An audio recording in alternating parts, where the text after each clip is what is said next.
Au nom du Père et du Fils et du Saint-Esprit, ainsi soit-il.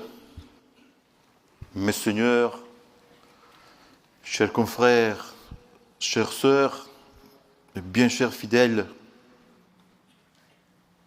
finalement cette journée est arrivée.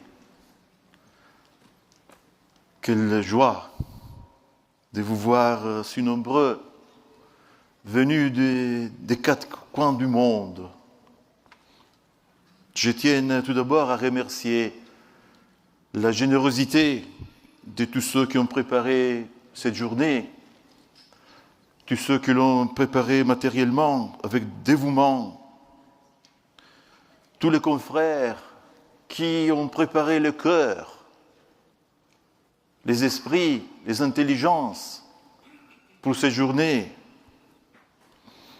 et vous tous qui avez fait l'effort d'y voyager, comme des pèlerins, ici à Ecône, dans cette journée certainement historique.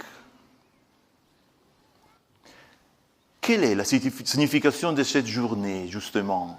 Pourquoi nous sommes ici? Comment faut-il comprendre ces sacres? Ces sacres sont un événement clivant, devant lequel il est impossible de rester indifférent. Qu'est-ce que cela signifie pour nous? Tout d'abord, ces cérémonies doivent être une manifestation de foi. C'est très important. Nous ne choisissons pas ce qu'il faut croire ou pas croire. Nous ne pouvons pas modifier, réinterpréter, reconsidérer. Nous ne pouvons pas le faire. Simplement, nous avons le devoir de garder la foi que l'Église a toujours enseignée. Nous devons l'aimer, nous devons en vivre et nous devons la transmettre. Si vraiment on aime notre Seigneur, nous avons le devoir de partager ces biens qui nous viennent tout d'abord par la foi. Celui qui n'a pas ce désir de transmettre la foi, c'est le signe que lui-même ne vit pas de la foi. Et plus la foi est attaquée, plus elle disparaît, plus ce devoir est pressant. Parce que sans la foi, il est impossible de plaire à Dieu. Il est impossible de bien vivre. Il est impossible de se sauver. Et nous prenons aujourd'hui des moyens exceptionnels, proportionnés à cette nécessité. Et alors, certains pourraient considérer que nous sommes devant un dilemme. Nous choisissons la foi intégrale, mais nous nous séparons de l'Église. Nous sommes en train de choisir entre la foi et l'Église. Pour garder la foi, est-ce que nous sommes en train de rompre avec l'Église? C'est un faux dilemme. C'est un faux dilemme. On appartient à l'Église d'abord par la foi, par la profession intégrale de la foi, par la profession intégrale de la foi de l'Église.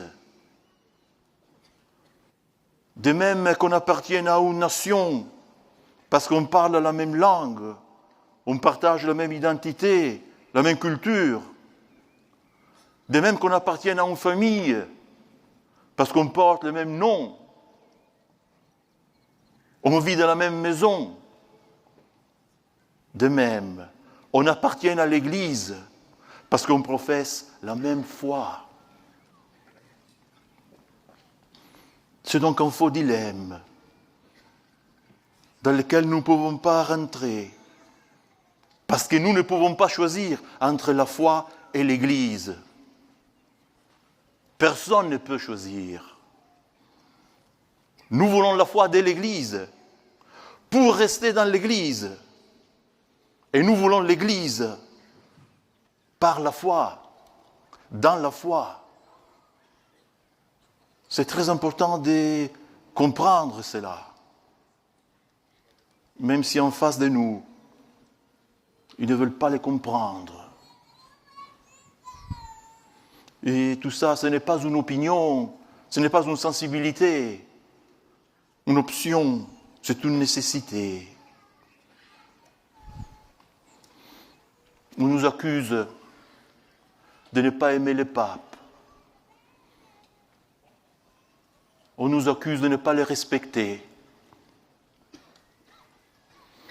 Mais c'est parce que nous aimons le pape, sincèrement, comme vicaire du Christ, comme chef de l'Église, que nous ne voulons plus voir le pape humilié, à côté de faux pasteurs, représentant de fausses religions. Combien de fois on l'a vu pendant toutes ces années?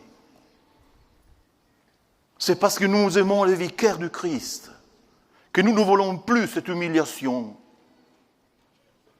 pour le pape. Humiliation qui retombe sur toute l'Église, traitée sur un pied d'égalité avec les fausses religions.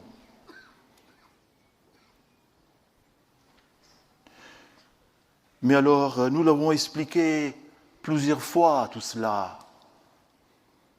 Nous l'avons expliqué presque dans toutes les langues qui existent sur la face de la terre. Et pourquoi nous ne sommes pas compris?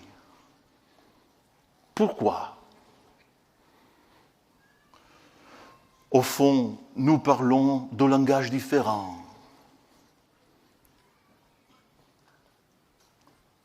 Nous parlons le langage de la foi. Nous voulons la foi dans toute sa simplicité. Ce n'est pas compliqué. Le credo n'est pas compliqué. La profession de foi que les futurs évêques viennent de faire, elle n'est pas compliquée. Tout le monde peut la comprendre. Nous voulons le langage de la foi, le langage de la tradition. Et en face, nous avons affaire avec un langage qui se situe à un autre niveau, qui parle d'autre chose. C'est le langage de l'inclusion, de l'écoute, du dialogue, de l'accompagnement. Nous voulons la foi. Et après, dans la foi, nous accompagnons les gens. Nous écoutons les gens dans la foi, pour les amener à la foi et pour les convertir. Pour les convertir. Il faut arrêter de parler, pour accompagner.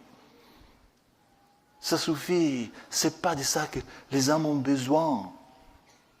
Les âmes ont besoin de notre Seigneur.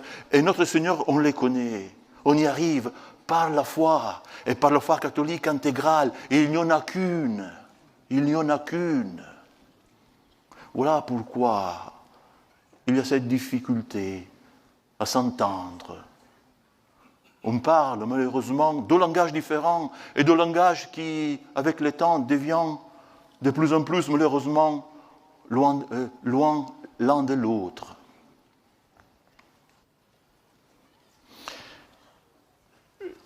Nous vivons ces sacres aussi dans l'espérance.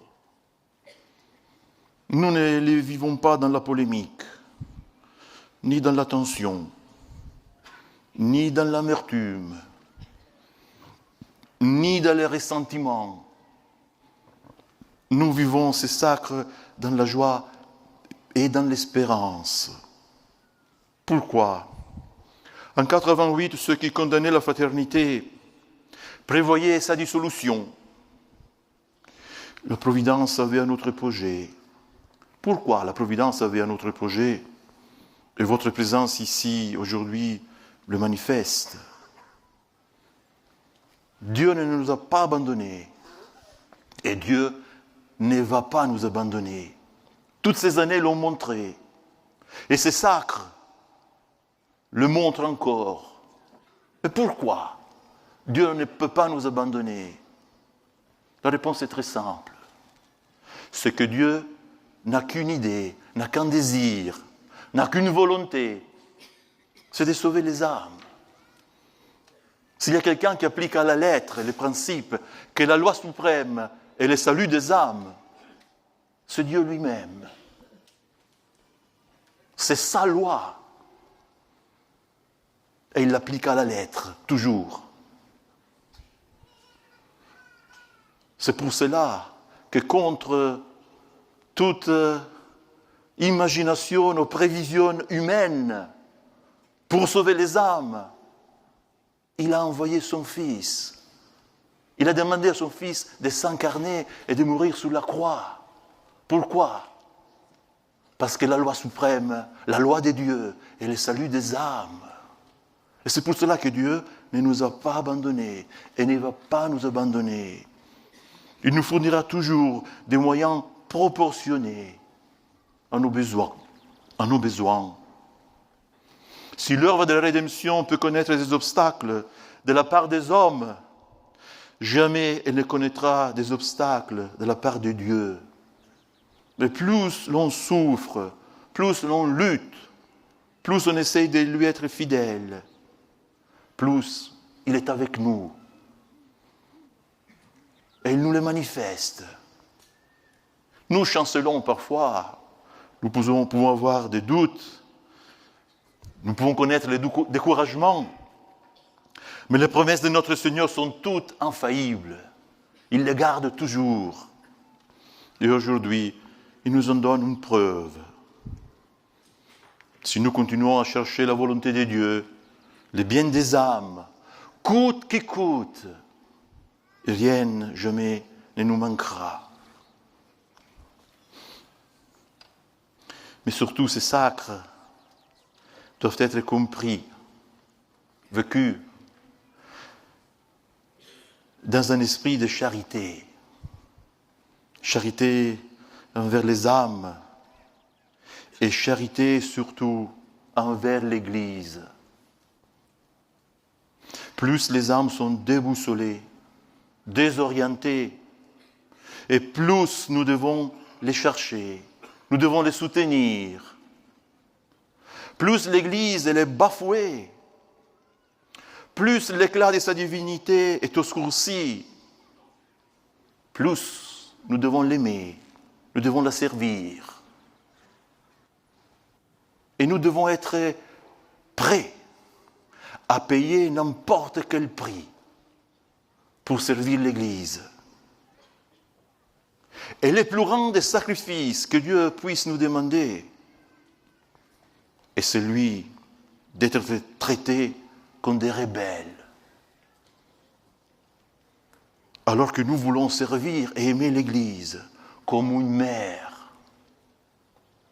Quel sacrifice que Dieu nous demande d'être traités comme des rebelles, considérés comme des rebelles. Nous voulons la servir comme une mère en difficulté, accablée, souffrante, une mère parfois trahie. Aussi, une mère qui a besoin et qui mérite qu'on l'aide. Que l'on fasse quelque chose au nom de tout ce qu'elle nous a donné. Tout ce que nous avons reçu, nous l'avons reçu par l'Église, dans l'Église. La foi que nous voulons témoigner aujourd'hui et de laquelle nous voulons vivre, elle nous vient de l'Église. Sur le nom de ce que nous avons reçu d'elle. Et c'est au nom de ce qu'elle est. C'est l'épouse du Christ. C'est son corps mystique. C'est au nom de tout cela que nous devons faire le possible pour l'aider et la soutenir. Pourrions-nous rester indifférents, sans rien faire? Ce n'est pas notre problème. On ne nous demande pas cela. Peut la fraternité rester indifférente? Non. Ça serait trahir l'Église. Ça serait manquer à la charité. Nous ne pouvons pas le faire. Il y aura des questions.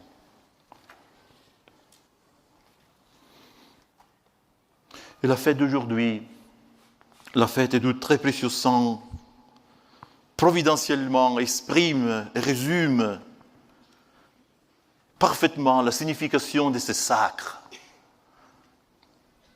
Elle nous permet, cette fête, de tout reconduire à un seul point.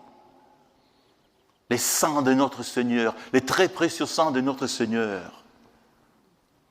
Qui ne connaît pas les très précieux sangs de notre Seigneur, qui ne l'aime pas, qui ne l'adore pas, ne connaît pas notre Seigneur, ne connaît pas la rédemption. Et qui ne connaît pas notre Seigneur, ne connaît rien, n'a rien compris.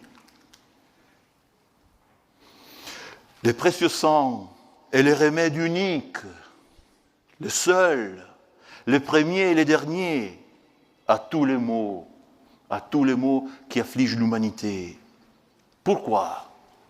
Parce que tous les maux viennent du péché. Et le remède au péché est le très précieux sang de notre Seigneur. Tous les maux viennent du péché et d'un péché en particulier sur lequel j'attire votre attention. Ces péchés sont toujours les mêmes. Depuis le commencement de l'humanité jusqu'à aujourd'hui, c'est l'exaltation de l'homme. On est saturé, on sature littéralement de cette exaltation de l'homme, partout. L'homme qui est une merveille, l'homme qui est parfait, l'homme qui est étonnant, l'homme qui aurait une dignité infinie. Eh bien, tout cela pousse en réalité à l'orgueil. Et dans le long terme, cela pousse au mépris de Dieu et à l'apostasie silencieuse. Elle vient de là. Et plus on exalte l'homme d'une façon folle, fanatique, plus, en définitive, on l'éloigne de Dieu et on l'éloigne de sa perfection et de son vrai bien. C'est un désastre. L'homme plein de droits, plein de soi, incapable de se tourner vers Dieu, incapable de reconnaître qu'il est blessé par les péchés et qu'il a besoin de la rédemption, il a besoin de notre Seigneur, il a besoin de son très précieux sang. C'est ça le grand mal d'aujourd'hui, de toute l'histoire, le mal qui englobe tous les autres.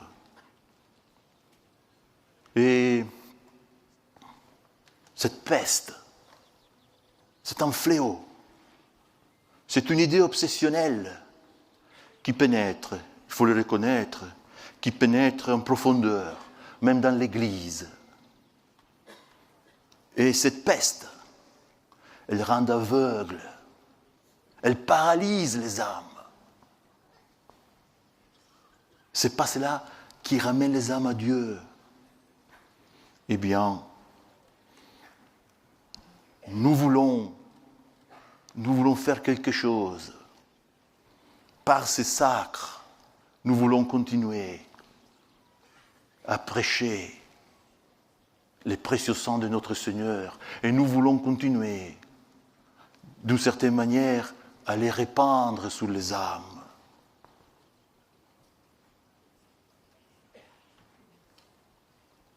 C'est dans ces sangs que notre Seigneur fonde son Église. La nouvelle et éternelle alliance. Il n'y en a qu'une. Et celui qui pense qu'il y en a deux ou qu'il y en a trois en réalité, il ne croit plus dans la valeur infinie et unique du sang de notre Seigneur.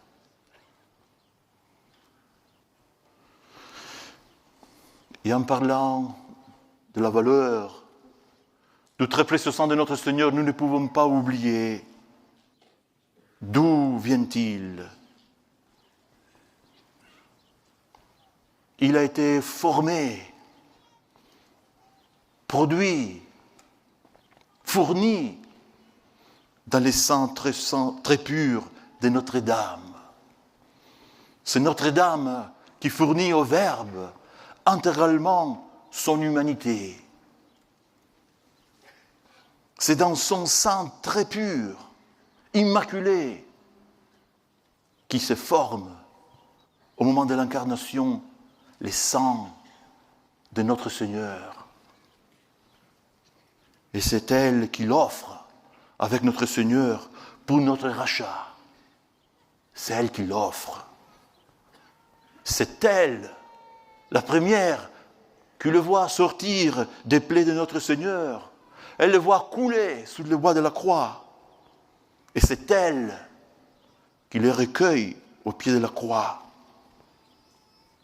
Et c'est elle qui les garde, encore aujourd'hui, à l'autel. C'est elle qui les garde. C'est elle qui, à la messe, répand les grâces sur les âmes. C'est elle qui en saisit complètement la valeur. Et toujours à côté de notre Seigneur. Quel mystère! Quel mystère! Cette association de Notre-Dame à son divin Fils, toujours à son côté.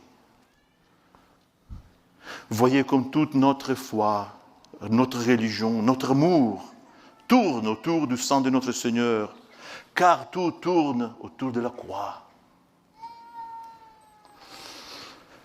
Voilà, chers confrères, qui allait être revêtu de la plénitude du sacerdoce dans quelques instants,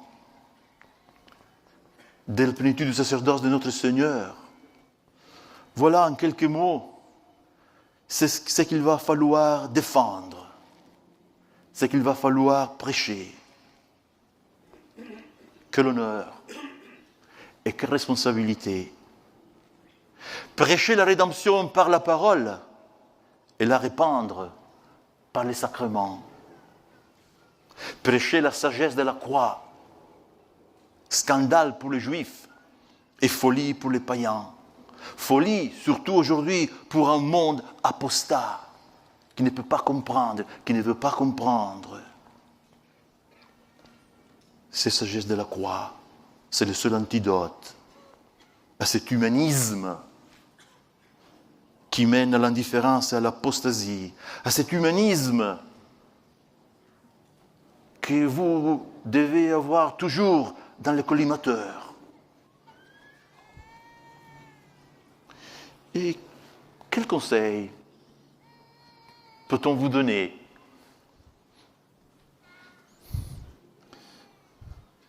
C'est tellement délicat, tellement important, tellement grand. Votre mission, ce que vous allez faire, que je préfère laisser la parole à notre Seigneur, lui-même en citant l'Évangile. Quel conseil est-ce qu'il vous donne, notre Seigneur, aujourd'hui? Quel conseil donnait-il notre Seigneur aux apôtres quand il les envoyait prêcher? Voici que je vous envoie comme des agneaux au milieu des loups. L'agneau, très belle image de notre Seigneur, très belle image de l'évêque. Cela signifie que vous devez prêcher d'abord par l'innocence de votre vie.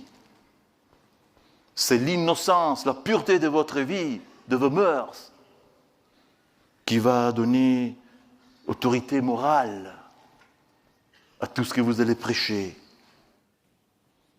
Être agneau signifie aussi, et surtout, la docilité parfaite, la soumission parfaite à la volonté de Dieu.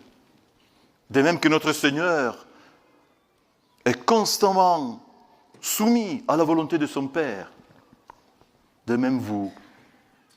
Un titre encore ultérieur, plus grand, à partir d'aujourd'hui. Vous devez toujours chercher sa volonté. Mais n'oubliez pas une chose, notre Seigneur qui est l'agneau de Dieu est aussi les lions de Juda. Comment peut-on être agneau et lion? C'est que notre Seigneur, autant qu'il est docile à la volonté du Père, autant il ne se plie jamais devant l'esprit du monde. Devant servir le Père parfaitement, nécessairement, il se heurte contre l'esprit du monde, contre l'esprit du prince de ce monde. Et de même l'évêque. Autant il est docile à la volonté de Dieu, autant il revendique constamment devant le monde les droits de notre Seigneur et pas les droits de l'homme. Et un lion ne fuit jamais, un lion ne recule pas, et surtout un lion ne se plie pas. Ne vous pliez jamais devant cet esprit du monde. Ne bougez pas, ne reculez pas. Le sacre va vous donner une force irrésistible. Dès aujourd'hui, dans le monde entier, il y a des gens qui vous observent, vous écoutent. Dans 30, 40 ans, ils doivent pouvoir dire, ils ne se sont pas pliés, ils n'ont pas plié leurs genoux devant cet esprit du monde. Ils ont plié leurs genoux seulement devant notre Seigneur, roi. Voilà la plus belle chose qu'on pourrait dire de vous à votre mort. Les plus beaux souvenirs que vous pouvez laisser. Et notre Seigneur vous donne notre conseil. Soyez simples comme colombes et prudents comme des serpents. Pourquoi faut-il être comme des serpents? Pourquoi un évêque doit-il être comme un serpent? Cela, c'est pour discerner, saisir, capter la duplicité, l'ambiguïté, la ruse qui est dans le monde et dans les ennemis de la croix. Vos pires ennemis ne vont pas vous attaquer frontalement. Ils vont essayer de vous faire glisser graduellement dans une perception un peu plus à la page de la foi, de la vie chrétienne, des relations avec le monde. Il faut le savoir. Quand vous sentez ce danger,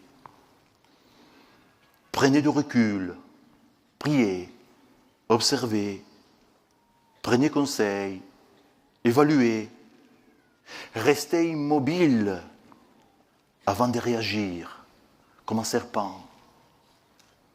Et quand vous réagirez, quand le Saint-Esprit vous donnera la lumière nécessaire pour agir, faites-le et ne revenez jamais en arrière.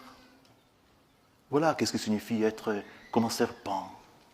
Saisir la duplicité, l'ambiguïté, la ruse qui est dans le monde. Et parler, prêcher comme des colombes, simples, sans duplicité et sans crainte, sans équivoque, sans ambiguïté.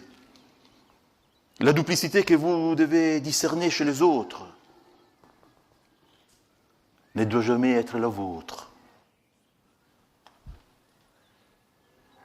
Et que dit-il Jésus encore? Que dit-il notre Seigneur? Le frère livrera son frère, le père son enfant, et vous serez haïs de tous à cause de moi, à cause de mon nom. Ne craignez pas tout cela, car il n'y a rien de caché qui ne sera découvert, rien de secret qui ne sera connu. Ne craignez pas tout cela, nous dit notre Seigneur. laissez-moi faire, laissez-moi juger. J'interviendrai moi-même quand il le faudra. Ayez un seul souci, lequel? Témoigner notre Seigneur. Tout homme qui me reconnaîtra devant les hommes, je le reconnaîtrai moi aussi devant mon Père qui est dans les cieux. Tout homme qui reconnaîtra mes droits, ma divinité, mon Église, ma foi. Ne pensez pas que je suis venu apporter la paix sur la terre, mais les glaives. Ce sont les paroles de notre Seigneur qu'il vous adresse à vous en particulier. Dans quelques instants, lorsque l'évêque consacrateur vous donnera la crosse, notre Seigneur vous donnera un glaive, son glaive, le glaive de l'Évangile, le glaive de la foi. C'est par la foi, et seulement par la foi, qu'on peut vaincre le monde. Et le monde est déjà vaincu par la foi. Ces glaives, à partir d'aujourd'hui, vous appartiennent à un titre spécial. Et Dieu va vous donner une force spéciale pour les manier, pour l'utiliser, à temps et à contre-temps. Je suis venu séparer l'homme de son père, et l'on aura pour ennemi les gens de sa propre maison. On ne peut pas être compris par tout le monde, on ne peut pas aller d'accord avec tout le monde. Est-ce que c'est une tragédie, cela? Est-ce que c'est quelque chose d'incompréhensible? Non. C'est la loi de l'Évangile. C'est la loi de la croix. Voilà les conseils que notre Seigneur, à travers l'Évangile, vous donne à vous aujourd'hui. Et avant de terminer, nous ne pouvons pas oublier aujourd'hui de vous recommander à tous ces milliers de saints évêques qui vous ont précédés dans l'histoire de l'Église. Nous en évoquons deux. Un qui appartient à l'Antiquité chrétienne et un qui est beaucoup plus proche de nous. Le premier est Saint Cyril d'Alexandrie. La liturgie dit de lui la chose la plus belle qu'on puisse dire d'un évêque, l'éloge le plus beau. De sola fide sollicitus. Il n'avait qu'un souci, c'était la pureté de la foi. Quel beau programme de vie pour un évêque. Et il est passé à l'histoire comme le grand défenseur de la maternité divine, haï par les Ariens, infatigable. Mais la liturgie ajoute « et propteria multa perpessus ». Et à cause de cela, à cause de sa sollicitude pour la foi, il a beaucoup souffert. Préparez-vous à cela. On ne peut pas défendre la foi intégralement sans souffrir. Il était accusé de tous les crimes, même après sa mort. Il n'a pas eu honte de notre Seigneur, il n'a pas eu honte de Notre-Dame. Et notre évêque, qui est votre modèle, plus proche de nous, pas encore canonisé, et Monseigneur Lefebvre, certainement. De lui aussi, on peut dire de sola fide sollicitus et propteria multa perpessus. Il n'avait qu'un souci, c'était la foi. Et pour cela, il a beaucoup souffert. Et cette foi, il a bien vu comme elle se résume dans la Sainte Messe, dans la défense de la Sainte Messe, du très précieux sang de notre Seigneur. Quelle sagesse! Comment est-ce qu'il a pu, il y a tant d'années, saisir les causes de la crise avec une telle clarté, une telle clairvoyance, une telle force, C'est la sagesse de la croix. Et la croix qu'il a portée a été la source de sa sagesse. Aujourd'hui, plus que jamais, son esprit est parmi nous. Il nous encourage, il prie pour nous, il prie pour vous en particulier. Et il nous indique les chemins à suivre, guidés par la sagesse de la croix. Mais les disciples n'est pas supérieur à son maître. Il suffit aux disciples d'être traités comme son maître. Ce sont toujours les paroles de notre Seigneur. Or, il y a 38 ans, ils ont condamné un sang. Faut-il s'attendre à autre chose? Faut-il avoir peur? Faut-il s'affoler? La question est tellement importante que je laisse encore la parole à notre Seigneur lui-même. C'est lui qui vous répond. Heureux êtes-vous si l'on vous insulte, si l'on vous persécute, et si l'on dit faussement toutes sortes de mal contre vous à cause de moi, à cause de ma royauté, à cause de mes droits, à cause de ma loi, à cause de ma foi, à cause de mes commandements. Réjouissez-vous, tressaillez de joie, parce que votre récompense est grande dans les cieux. Au nom du Père et du Fils et du Saint-Esprit, ainsi soit-il.